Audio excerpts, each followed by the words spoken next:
A woman woke up one morning and left for work. But as she stepped outside, she saw herself across the street. Same clothes, same car, same face, same voice, same fingerprint. She ran to the police. "Someone stole my identity." The police responded, "Which one of you is real?" Because the other woman had been living her life for 6 months, working at her job, living in her apartment, using her credit cards, even sleeping next to her fiancé.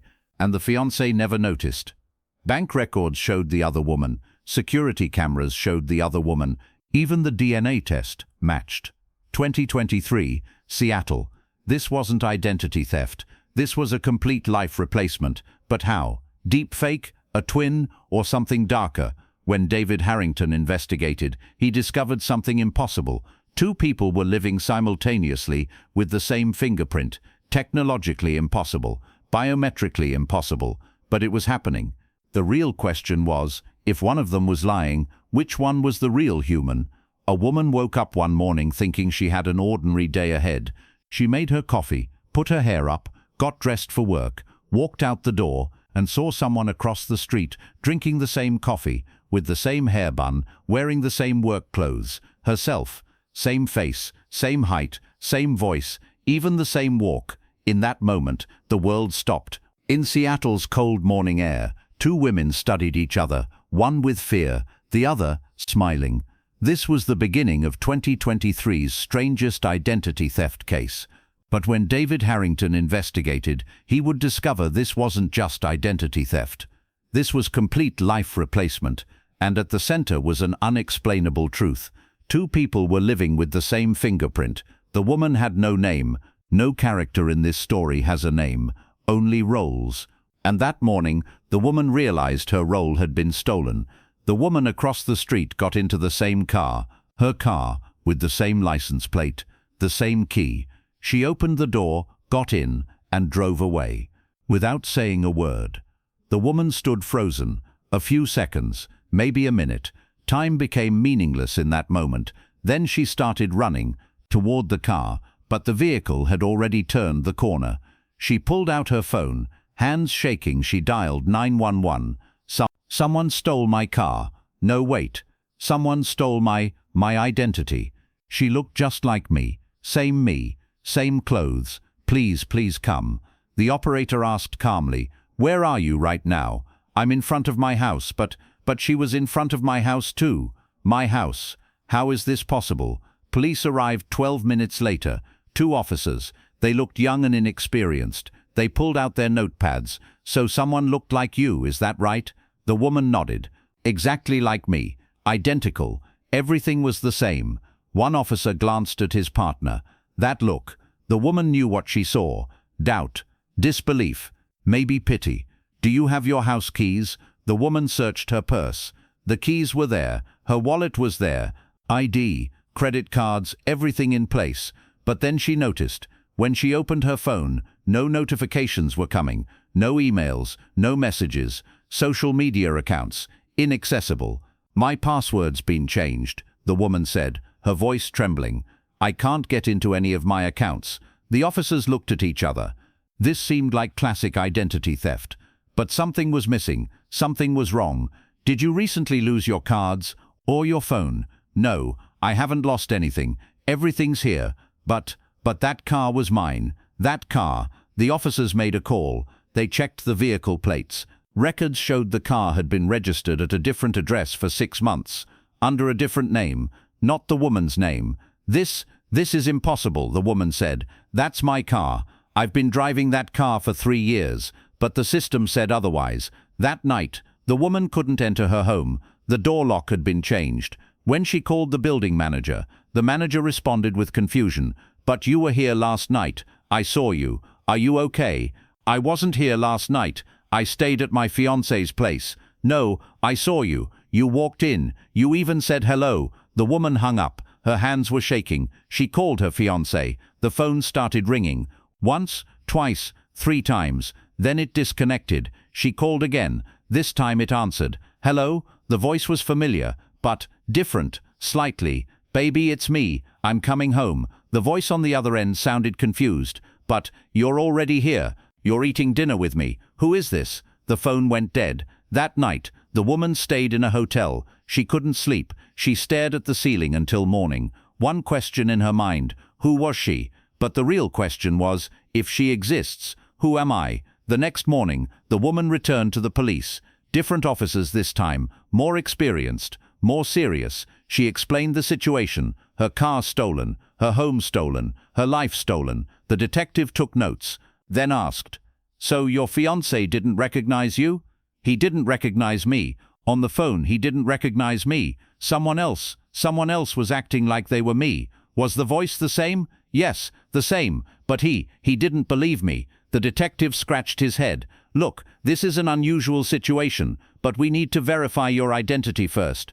Can we take your fingerprints?" The woman agreed. Her fingerprint was scanned. The system processed. Results came in. The detective's face changed.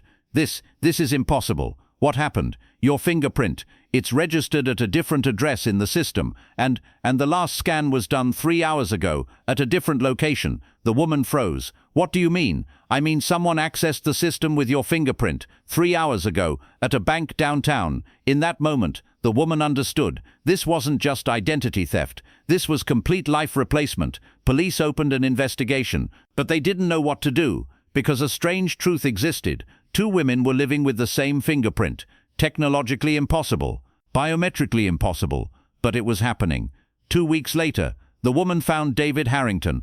A friend had recommended him. If the police can't solve it, he can. He solves cold cases, impossible cases. David met with the woman at his small Seattle office. He took notes, listened silently, asked no questions, just listened. When the woman finished, David asked only one thing: "What day did you see each other?" "March 6th, Monday morning." David nodded.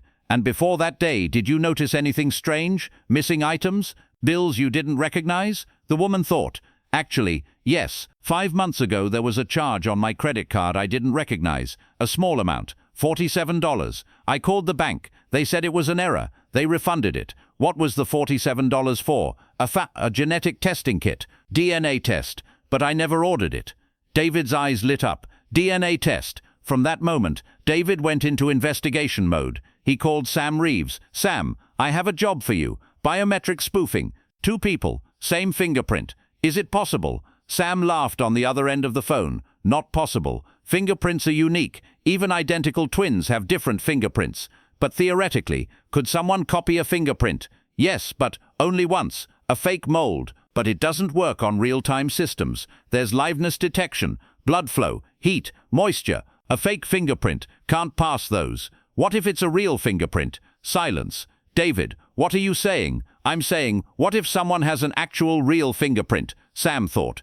"Biologically impossible. Fingerprints aren't genetic. They're environmental, formed in the womb. Even identical twins have different ones. But what if someone, somehow, recreated the exact same one?" The silence stretched. Then Sam said, "I need to see this. I'm coming to Seattle." Sam Reeves arrived in Seattle 2 days later. She brought portable laboratory equipment. She scanned the woman's fingerprint, then accessed the system. "Okay," Sam said, "your fingerprint is here. And wait, what's this?" She looked closer at the screen. "There are 2 separate scans. One is yours. One is... Wait, this is the same fingerprint, but the scan points are different. One today, one 2 hours ago. Different locations." David asked. 2 people scanned with the same fingerprint at the same time?" "Yes. This is impossible. The system should reject this record." "But it registered it." Sam dug deeper. She accessed the system's back-end records. There she found something strange. "Look," she said, pointing at the screen. "This fingerprint was first entered into the system 6 months ago. But the registration source is odd. Normally, the first fingerprint registration comes from the DMV, passport office, or police station. But this one came from a private clinic." "Which clinic?" "BioSync Labs, Seattle-based. Biometric identity verification and skin reconstruction." David and Sam looked at each other. They called Elena Cortez. "Elena, research a company. BioSync Labs. What do they do?" Elena called back in 30 minutes. "Found it. BioSync Labs is a company that does skin grafts for burn victims. But they have an interesting side business. Biometric skin synthesis. Fingerprint replication, for medical purposes. But some forums speculate it's being used for illegal identity switching." David asked, "So how does it work?" Elena explained, "You take someone's DNA, like a genetic test kit. Then you use that DNA to grow skin tissue in a lab, bioprinting technology, 3D printed skin, and if you can get a mold of the original fingerprint, you can reproduce the same fingerprint. Sam nodded. Theoretically possible, but very difficult in practice, and very expensive. David asked, "How expensive?" $200,000, maybe more. David turned to the woman. "Someone willing to steal your life needs to have $200,000. So what in your life is worth that much money?" The woman thought. "I don't know, I have a normal life. Normal job, middle class, but my fiancé, he's very wealthy. His family owns a tech company, worth millions of dollars." David nodded. There it is. David made a plan. They would visit BioSync labs, but first, they needed to find the other woman. Elena started digital tracking, social media accounts, credit card transactions, phone records. Everything pointed to the other woman. "She's currently living with the fiancé in a luxury apartment downtown," Elena said. "Working at your old job, meeting with your friends, living your life." The woman asked, "And nobody notices? Nobody notices because you're identical. Same face, same voice, same fingerprint. Even the behavior is the same. Social media posts are even in your style." David asked. "So how can she imitate you so well?" Elena showed the screen. "Because she researched you. Deep research. Look, your old photos, social media history, emails, everything collected. A profile was created to imitate you," Sam added, "and plastic surgery, facial reconstruction, vocal cord surgery. Everything's possible."